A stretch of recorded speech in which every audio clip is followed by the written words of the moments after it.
Okay, salamat sa mga awit. Buksan po natin ang ating Biblia sa 1 Peter chapter number 3, verse number 15. At tayo po ay tumayo. Let us all stand. Basahin natin magsimula tayo sa 14 para may buwelo, no? 1 Peter chapter 3, verse 14, the Bible says, "But, and if you suffer for righteousness' sake, happy are ye. And be not afraid of their terror, neither be troubled, but sanctify the Lord God in your hearts, and be ready always to give an answer to every man that asketh you a reason of the hope that is in you with meekness and fear." Okay, pag-aralan natin ito, no? My title is Always Ready to Give an Answer. Always ready to give an answer. Yan po ang dapat sa bawat isang Kristiyano. Tayo po'y manalangin. Let's bow our heads in prayer.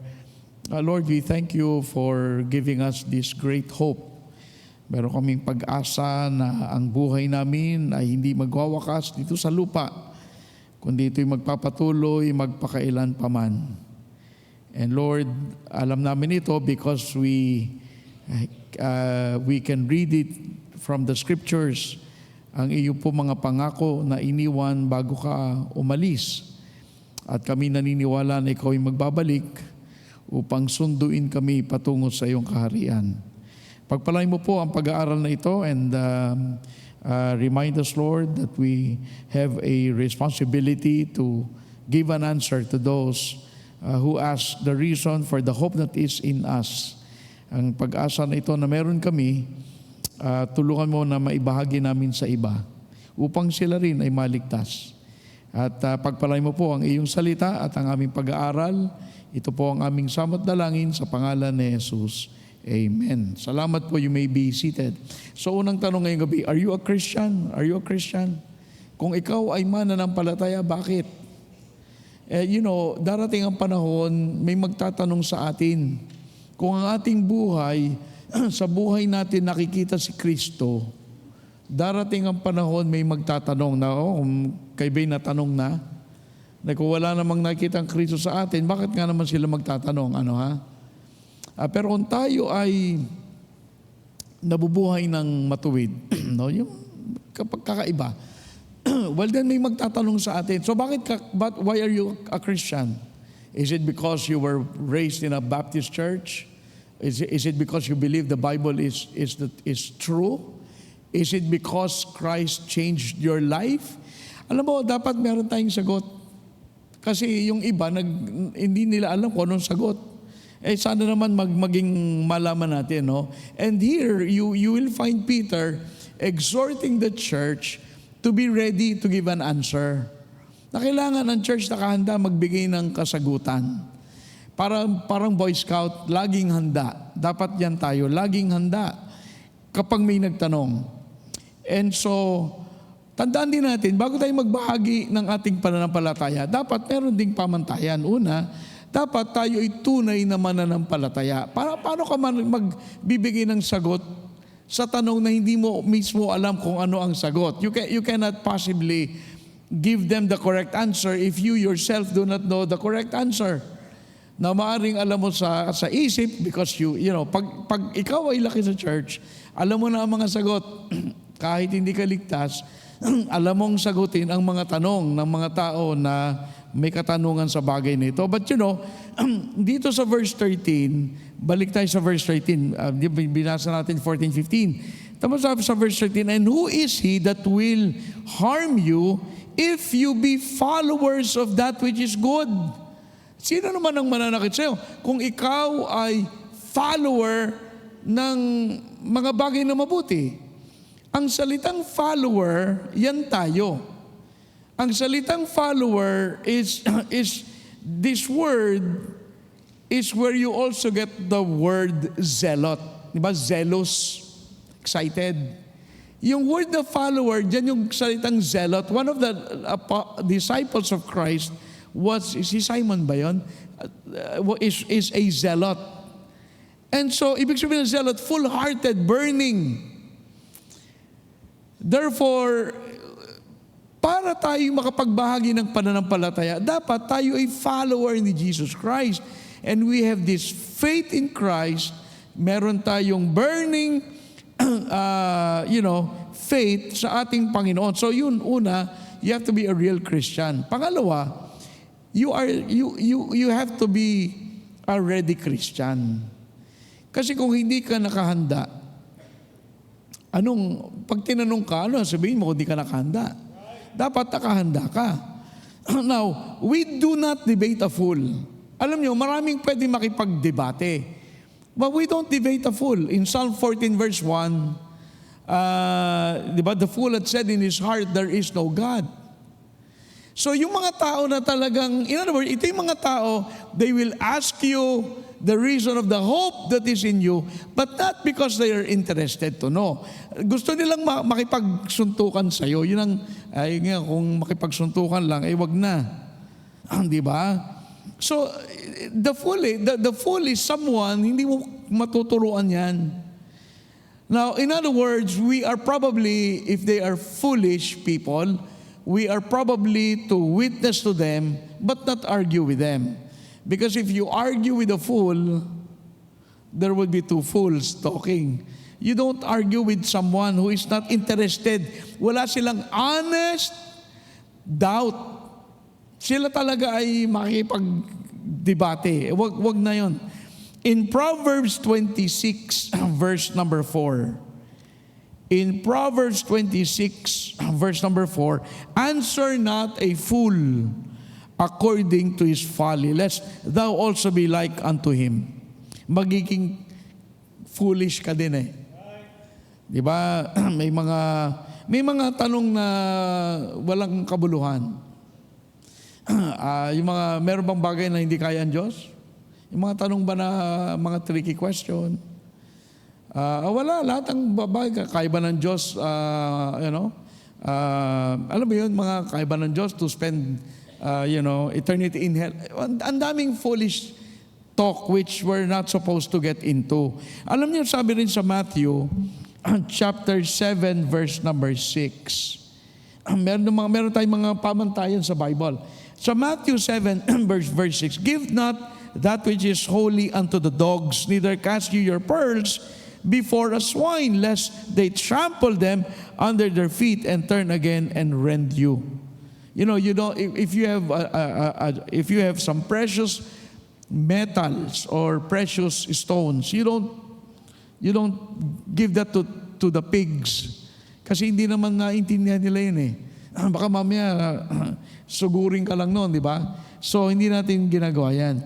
So una, paliwanag natin itong talata na binasa natin.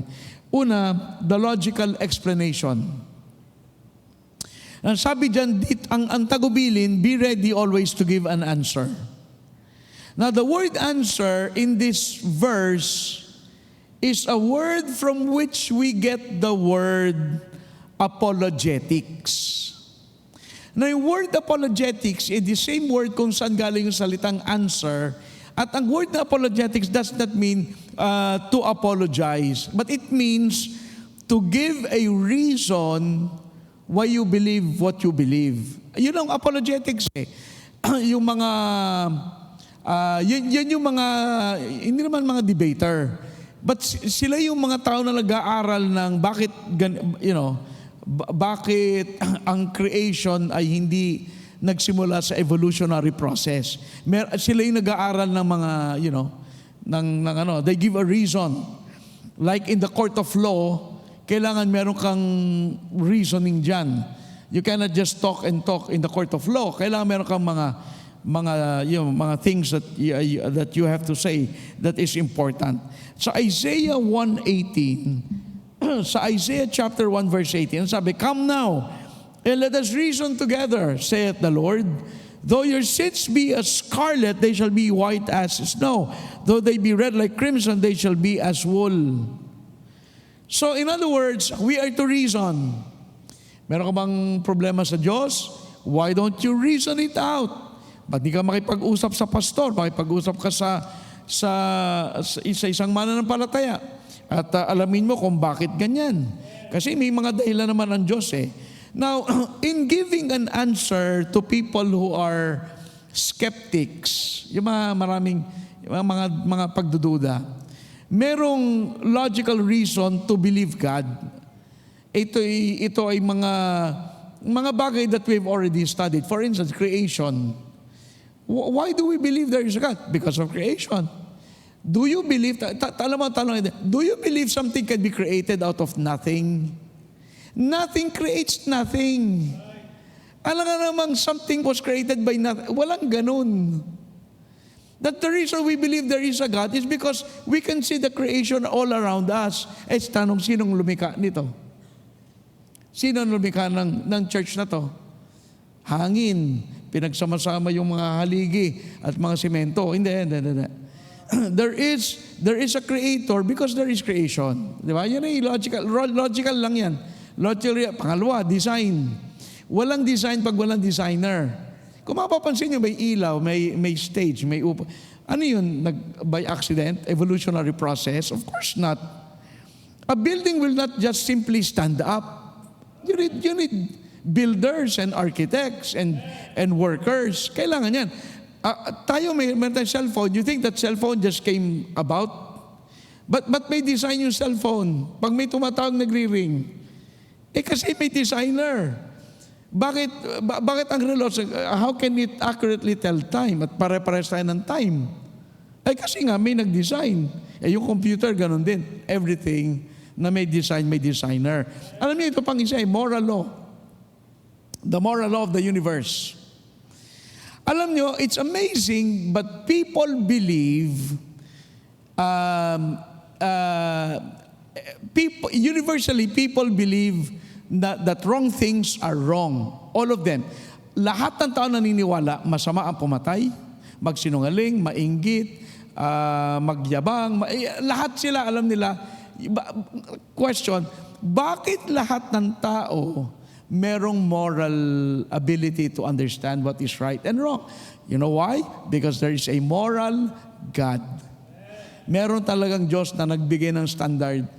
Kaya alam mo, hindi ka basta gagawa ng masama na hindi mo alam na masama. Alam mo yon, kasi may moral law sa universe na nag-exist. Wala man nagturo sa atin. Wala nagturo sa atin. Lahat tayo alam natin yun. Universally, people believe the same thing, that things that are wrong. But ultimately, let me say this. Ultimately, we believe God by faith. Kasi yan yung mga logic, ano. Pero ang tunay na, bakit tayo naliligtas? Siyempre pag may nagtanong, bakit ba may Diyos? Ito, kaya may Diyos, ganito yan eh. Pero ultimately, you have to understand the reason na tayo naniwala sa Diyos, because by faith naniwala tayo. Okay? Pero hindi ito blind faith. Alam mo yung blind faith? Para bagang, sabi ko, bibigyan kita ng 10 bilyon ha, after the service. Saan manggagaling yon? O kaya, alam mo yung blind faith, basta mamayang gabi, sisikat ang araw. That's foolishness. When we say we believe in God by faith, meron tayong basis, and yet, it is really by faith because we cannot prove God. Pag may nagsabi sa inyo, okay, I will believe in God if you can prove God. Well, napag-aralan na natin yan. You cannot prove God in the same way that they cannot prove there is no God. You know why? Because God is in the realm of the invisible, in the spirit world eh. We're in the physical realm.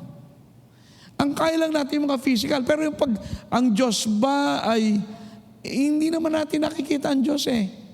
And yet we believe that there's a God. Because yun yung ating faith. Yun yung pangalawa kong point. Pero we believe God by faith.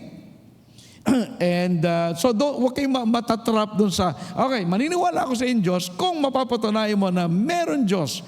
Well, you cannot. Because hindi yung parang, okay, patunayan ko sa Diyos, tawagin ko ang Diyos wait, you cannot do that. Okay, logical explanation. Pangalawa, the biblical evidence. Really, ito punta tayo sa, bakit pa natin naintindihan ang Diyos? May biblical evidence God has revealed Himself to us through the Bible. Now, ang tanong dyan, maniniwala ka ba sa Bible? O hindi? Ang dali namang sabi, ba't di ka maniniwala? Sinabi ni Isaiah, nagkatotoo. Lahat ng sinabi in the past, nagkatotoo except yung second coming, yung mga, nagkatotoo I mean, ang birth ni Jesus Christ, nagkatotoo to the last detail.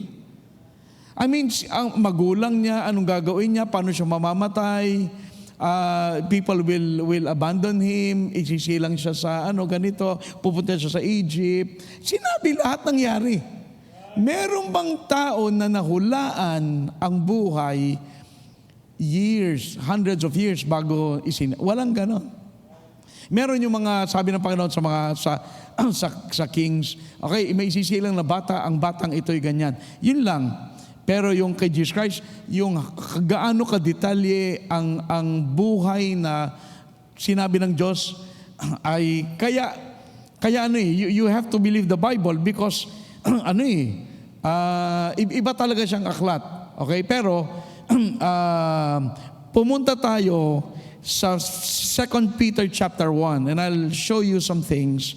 2 Peter chapter 1 verse 19. 2 Peter chapter 1 verse 19. So, ang Diyos para makilala mo talaga, He has to reveal Himself. So, kung makikilala mo ang Diyos, isa lang ang dahilan. Nagpakilala siya sa iyo. Siyempre, ginamit niya ang Bible. Kaya nga po tayo ay grace. Na kaya yung ibang church, galit sa grace kasi hindi siguro nila naunawaan lubos. Pero itong dahilan, kaya natin nakilala ang Diyos. Kasi tayo ay limited. We are finite. God is infinite. The finite cannot possibly understand the infinite because limited ka, maunawaan mo yung unlimited. Kaya nga sabi natin, you really cannot understand God unless you are God yourself. Because infinite ka limited ka. Paano malalaman yung unlimited? Limited ka nga. Di ba? So that is why we believe in grace. Kaya ko naintindihan kasi ang Panginoon He revealed Himself. At dito makita natin, verse 19. 2 Peter chapter 1 verse 19. We have also a more sure word of prophecy. Ito natitiyak natin, sabi ni Peter, whereunto you, ye do well that you take heed as unto a light that shineth in a dark place until the day dawn, and the day star arise in your hearts. Now, let me explain. Sabi ni Peter, meron tayong tiyak na word of prophecy. Ano yon? Bible. Una, sabi ni Peter, meron tayong Bible. At yan ang ating yan ay tiyak sure word, okay? Babalikan natin ng 19. Pero sabi niya sa verse 20, knowing this first that no prophecy of Scripture is of any private interpretation. At sinasabi ni Peter, ang Bible hindi pwedeng ayon sa gusto mong paliwanag, yun ang meaning. Hindi pwedeng meron kang private interpretation. Meron lang iisang interpretation yan. Hindi maaaring kanya-kanya kayo at lahat kayo tama. In other words, the Bible is not like any other book. Ito'y kakaibang aklat. Hindi mo pwedeng ikaw nagdidikta sa kanya. Pero Timothy 21, for the prophecy came not. Yung prophecy, word of God, di ba? Sabi dito, the prophecy came not in old time, nung una by the will of man. Hindi na pa sa atin ang salita ng Diyos ayon sa mga kaisipan at ng tao na nag-akda. Kasi hindi man sila nag-akda. But holy men of God, itong mga taong ginamit ng Diyos na mga holy men, spake as they were moved by the Holy Ghost. Sila ay nagsulat at nagsalita at sinulat nila as they were moved by the Holy Ghost. And yung word na as they were moved by the Holy Ghost is a picture of a boat na yung boat ay merong sail. At habang yung hangin ay humihihip, yung bangka ay kumikilos. Yun ang pagkilos, yun ang sinasabi diyan na pagkilos ng banal na spirito sa mga tao na sumulat. Hindi sila yon, hindi nila will. Okay, ganito ang magandang, teka, paano ba na-create ang mundo? Sabi ni Moses, siguro ganito, at sumulat siya. Hindi, yung lahat na sinulat ni Moses, wala siya during creation. Paano niya nalaman? Kasi yun ang kinilos sa kanya para isulat ng Holy Spirit. Okay? So, ito yung term na ginagamit when the wind would blow upon the sail of a ship and the ship would move. With the same way that people who wrote the scriptures were moved by the Holy Spirit. Ang tawag natin dyan ay inspiration. Sila ay, now, sa ating, yung Bible, pag-unawa ng Bible, merong inspiration. Meron tayong tinatawag na illumination. Yung illuminate, nagliwanag. Nagliwanag. Ibig sabihin, para maintindihan mo, binabasa mo. Kailangan ang Panginoon tulungan kang maintindihan. Yung illumination. Kasi mapapansin mo, maraming sekta nag-aaral ng Bible at nagpapaliwanag, pero mali ang paliwanag. I mean, is it the same Holy Spirit? Hindi. Now, going back sa verse 19, tanya verse 19 ha, we also have a more sure word of prophecy. Sabi ni Peter, meron tayong tiyak na salita ng Diyos. Whereunto ye do well if you take it as unto a light. Parang sabi ni Peter, alam mo, mahalaga na ikaw ay, makinig ka sa kanyang salita. As unto a light that shineth in a dark place. Na tinapaliwanag kayo yung dark place. Ang meaning ng dark place, hindi ibig sabihin madilim. Kung hindi ang ibig sabihin nun, being dirty, being filthy. Pagiging masama. In other words, sinasabi dyan, na ang Biblia ay nagbibigay ng liwanag sa marurumi at masasama para maintindihan mo, teka, ako'y makasalanan. Na ang ginamit ng Diyos, Holy Spirit, pero habang binabasa mo ang Bible, naiintindihan mo until the day dawn. Tayo ito yung liwanag ay nagliwanag sa madilim na lugar until the day dawn. And the day star arise in your hearts. In other words, until the Word of God nireveal sa iyo ang Panginoong Jesus at nakilala mo ang Panginoon, doon natin nakilala ang Diyos. Kasi nagliwanag sa madilim na, in other words, sa ating kasalanan, hanggat na intindihan natin at yung the day star arise in your hearts. In other words, yung Holy Spirit, dinala yung liwanag sa atin ng kung sino si Kristo at dapat siya ay ating makilalang personal. Yung gospel nagliwanag sa ating puso na madilim. Yun ibig sabihin. And so, ang biblical evidence pagdating sa ating kaligtasan, itong mga talata na ito na pinapaliwanag sa atin ng Diyos na nakilala natin siya kasi tinuruan niya tayo, kinilos niya tayo. Now, God has revealed Himself in the Bible. Kasi pag titignan mo ito ring lugar na to, when you read verse 17, balik tayo ng konti, 17, sabi dito ni Peter, for he received from God the Father honor and glory when there came such a voice to him from the excellent glory, this is my beloved Son in whom I am well pleased. Kung maalala nyo natin, si Peter ay nasa Mount of Transfiguration. Narinig niya yan.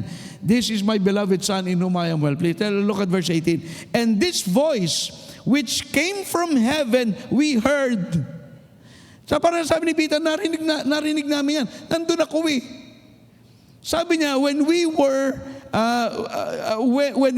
with Him in the Holy Mount, So, sabi ni Peter, alam nyo,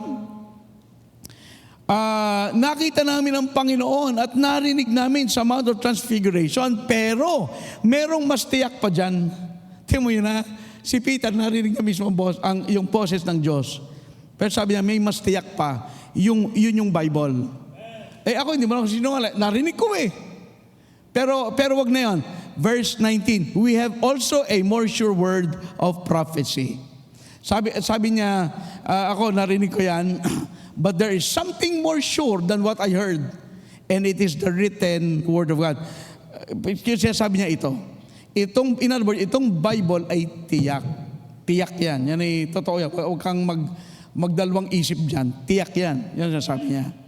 And so, biblical evidence na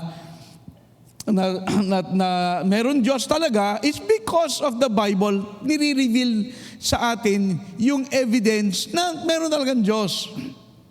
Nagpakilala siya sa atin, nakilala na, gumawa sa atin Holy Spirit. And so ngayon, bakit naniniwala tayo sa Diyos? Hindi ko anong mga miracles, hindi ko anong may nagpaliwanag, hindi ko at may karanasan tayo na may nakita ng liwanag. Kung hindi, nireveal ng Panginoon ang kanyang sarili sa kanyang salita. Hindi ko anong paliwanag mo, anong paliwanag sa kabila. Hindi.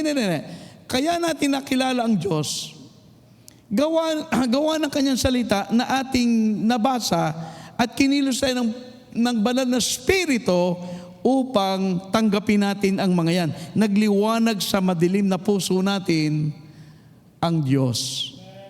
Kaya alam mo, kung meron nagtatanong kung paano maligtas, talaga meron diyang pero may mga arguments. Pero really, it's really faith. God has to... Kaya nga, alam nyo ang dapat natin gawin, church? Pag may mga nagsimbang bisita, i-follow up. Kasi alam nyo, hindi basta itong ganitong mga bagay, hindi naman natin araw-araw na binabasa na intindihan natin lahat yung mga Greek word that ibig sabihin, ano ba itong dark na to? Ano ba itong answer na to? Apologetics. Hindi naman natin. And what we need to do is to follow up on people hanggang sa maintindihan nila. At habang tayo nagpe-pray, sana mamulat sila at sila'y maligtas. Kasi ito pa rin ang kailangan ay didali natin sa kanila. Kaya alam nyo, marami tayong magagawa pa. bago tayo umalis dito, basahin natin itong Jeremiah 23. Jeremiah 23 verse 29. Kung saan sinasabi, is not my word like as a fire, saith the Lord, and like the hammer that breaketh the rock in pieces. Tama ang salita ng Diyos. Parang apoy, parang hammer. Babasagin anumang pusong matigas. Pero alam nyo, kailangan layunin ng Diyos Kasi pag ang Panginoon sabi natin, babasagin ang puso ng tao na to. Basag ang puso. Ngayon, pag-pray natin na Panginoon, basagin mo mga puso. Kasi hindi namin kayang basagin, ikaw lang. Pero tamo kanyang salita. Tamo, it's like a hammer. Kaya niyang pitpitin. Di ba? Ang mga bato para maging mapulbos ang mga bato. Ganun din ang mga tao. Okay? Huli, the personal experience. Now, hindi ba tayo magbabahagi? Balik tayo sa ating text, 1 Peter chapter 3. Okay, balik tayo sa ating text. Now, ang sabi sa verse 15, but sanctify the Lord God in your hearts. Na alam mo yung ibig sabihin ng sanctify the Lord, ibig sabihin, giving God the first place in your heart. Pero back up tayo sa verse 14. But and if you suffer for righteousness' sake, happy are ye. And be not afraid of their terror, neither be troubled. Ang sabi, huwag kang matatakot sa kanila. Tapos sabi sa verse 15, pero sanctify the Lord in your hearts. Parang nakita ko dito ganito Huwag kang matatakot sa kanila, pero gawin mo kasing number 1 ang Diyos sa puso mo. And then, ano pa? Maging handa sagutin yung mga tao na nagtatanong sa iyo ng pag-asa. So, ang nakikita ko dyan, alam mo ang sagot dyan, yung personal experience, yung personal sanctification mo sa Panginoon, ay kailangan para tayo ay para ba tayo yung kumilos para ibahagi yung pag-asa sa kapwa? Kasi kung tayo lang ay nasa-sanctify, which probably is going to be ready to give an answer eh. Pero alam mo, if you're not sanctified, kailangan may personal experience ka ng sanctification. Saka yun din, ang una kong, hindi pa yun eh, ang una kong gusto sabihin dito, ang ating desire is share si Kristo, depende doon sa hope na meron tayo. Lumalabas ganito, mga kapatid, lumalabas ganito. Pag wala kang masyadong pag-asa sa Diyos, hindi ka magso-soul win kasi wala kang pag-asa. Alam ba? Sabi mo, hindi, may pag-asa kung ako'y langit. Kaya nga ako, naniniwala ako dyan eh. Oo nga. Pero ito kaya hindi natin binabahagi ang ebanghelyo, we're not as hopeful in Christ as we should be hopeful in Christ. Tinan mo pa ikaw ay nag-aaral ng Bible, excited ka. Gusto mong ibahagi sa iba. Kami mga pastor, lalo't pag Sunday night, o kaya Monday morning, pag kami nakikita, minsan nagsishare kami ng mga sermons. Bakit? Hindi naman nagyayabangan, pero parang natutuwa kami doon sa aming preach. Kaya, naalala ko ang daming times na ganyan. May mga kaibigan ko pa sa nag-uusap, talagang pinipreach. Natutuwa. O ito mga lola. Pag kay lola na, parati may dala kang picture ng iyong mga apo, sa cellphone, sa wallet. Naku, tuwan-tuwa sa mga apo. Tamo, bakit sinishare ng mga lola yung picture ng apo? Because, meron silang, mahal nila yung kanilang apo. Tamo yung mga nagtatanim, tamo yung aking gulay, bigyan kita ng gulay. Kasi tuwa sila eh. Yung mga nagpagawa ng bagong bahay, punta kayo sa bahay, Bible study tayo. Kasi gusto niya pakita yung bahay, kasi nga bagong gawa yung bahay. Kaya doon parating may Bible study, ganun yan eh. Ngayon, pag ang ating pag-asa sa pangako ni Kristo ay naroroon, madaling mag-share. Ang kaso, para bagang lumalabas, pag wala ka bang pag-asa? Para bagang, hindi tayo excited eh. Sabi, be ready. Tapos sabi, sanctify the Lord. In other words, give God the first place in your heart. Para hindi ka matakot, verse 14. Paano tatakot ka sa mga tao? Kung matakot, basta gawin mong number 1 ang Panginoon. And be ready always to give an answer to every man that asks you the reason of the hope that is in you with meekness and fear. So kailangan, meron tayong hope. That's why ang soul winning should be a joy. It should be a delight. Para kang lola na tignan mo yung aking mga apo. Tignan mo yung mga apo, ang gaganda. Mana-mana sa akin, di ba? Ganun mga lola. Lolo't lola. Ayan ang mga apo. And so, soul winning should not be felt as a duty to defend the doctrine, but it should be approached with joy. Kung meron kang pag-asa na ikay patungo sa langit at sa pangako ng Panginoon, dapat ikay masaya. Masaya ka, sabihin mo na ko, punta naman tayo sa church, tayo mag-akin ng kaluluwa. Di ba? Pero sa totoo, isipin niyo po ang kagalakan ng mga taong naliligtas. Alam mo, mabuti na lang at merong mga church kagaya natin na nag-share. Kasi kung wala, sino maliligtas? Pero if we do our soul winning as a duty, wala. Alam mo, alam ng mga tao na, itong mga to nagbibisita, wala. Kasi baka may kota yung mga yan. Kailangan meron tayong joy. So it should not be felt as a duty. At totoo yan, kung meron ka naman joy, at ang Panginoon nasa-sanctify mo sa puso, di ba? In other words, making God your joy is to sanctify the Lord in your heart. Ang Panginoon, nagkakaroon ka ng kagalakan. Anong resulta kapag meron tayong kagalakan sa Panginoon at tiwala sa kanyang at hope sa kanyang mga pangako? Ang resulta, verse 14, hindi tayo matatakot sa mga tao, anumang gawin nila sa atin, anumang sabihin, kahit mag-soul win ka, anuman ang kanilang comment, that's okay. Kasi yun ang resulta. Yun verse 14. Verse 15, ang resulta, madaling mag-akay ng kaluluwa. Madaling maging handa to give an answer. Because meron kang nasa-sanctify ang Panginoon sa puso mo. Pangalawa, meron kang malakas na pag-asa, matibay na pag-asa sa pangako ng Diyos sa iyo. Kaya pagka ganon, ay madali ang mag-evangelize. Madali, masaya nga eh. Masaya actually mag-evangelize. At kaya ako nagpalit ng sasakyan eh, kasi yung pula, wala akong maisama. Minsan mga ladies kasama, kaya minsan wala.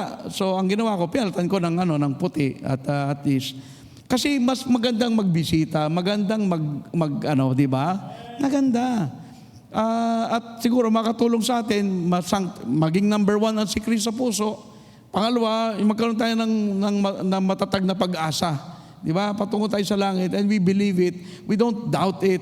And we want to share it because, totoo naman eh. Okay? So maging, be happy in the Lord.